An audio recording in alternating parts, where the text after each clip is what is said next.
سلام دوست عزیز، میخوایم یه تصویر به صفحمون اضافه کنیم و پس زمینش رو پاک کنیم. برای این کار از تب اینسرت روی گزینه پیکچر کلیک میکنیم.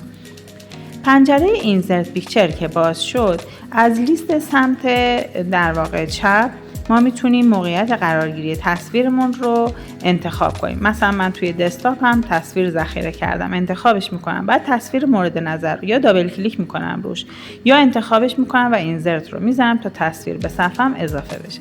زمانی که تصویر به صفحه اضافه میشه، اطرافش یه سری نقاط دایره‌ای شکل وجود داره که اگر روی این نقاط دایره‌ای شکل یا این اهرم ها قرار بگیرید، فلش اشاره‌گر ماوستون شکل فلش دو جهته میشه که میتونید در واقع تصویر رو تغییر سایز بدید. روی این نقاط قرار میگیرید و درگ میکنید تا تصویر تغییر سایز داده بشه. اگر روی علامت بالای تصویر کلیک بکنید و به سمت چپ یا راست بکشید، میتونید تصویر رو بچرخونید.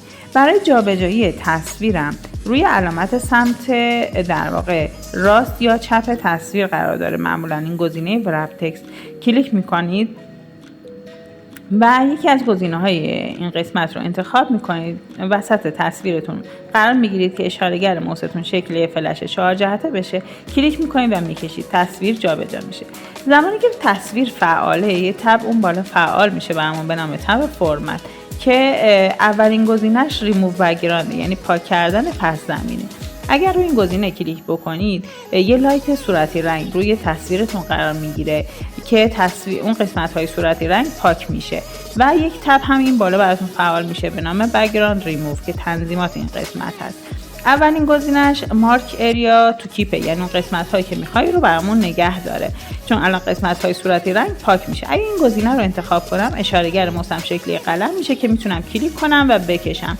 اون قسمت‌هایی از تصویر که می‌خوام برام نگه داشته بشه رو انتخاب می‌کنم. به این صورت میتونم این قسمت‌ها رو جدا کنم و بگم این قسمت‌ها برای من نگه داشته بشه. حالا قسمت‌هایی که میخوام پاک بشه رو با کمک مارک اریا تو ریموو میتونم پاک کنم. این گزینه رو انتخاب میکنم، اشاره‌گر ماوسم شکل قلم میشه، کلیک میکنم و میکشم. میبینید که اون قسمت‌ها به رنگ صورتی در میاد، یعنی میگه پاک میشه. گزینه بعد دیلیت مارک، یعنی این مارک هایی که گذاشتم رو میتونم پاک بکنم.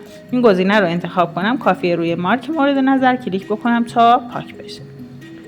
خب گزینه بعد دیسکارد آل چنج، یعنی این تنظیماتی که انجام دادیم پاک بشه و تصویر به حالت اولیه‌اش برگرده. و گزینه بعدی کیپ چنج، یعنی این تغییراتی که لحاظ کردیم اتفاق بیفته و پس زمینه پاک بشه.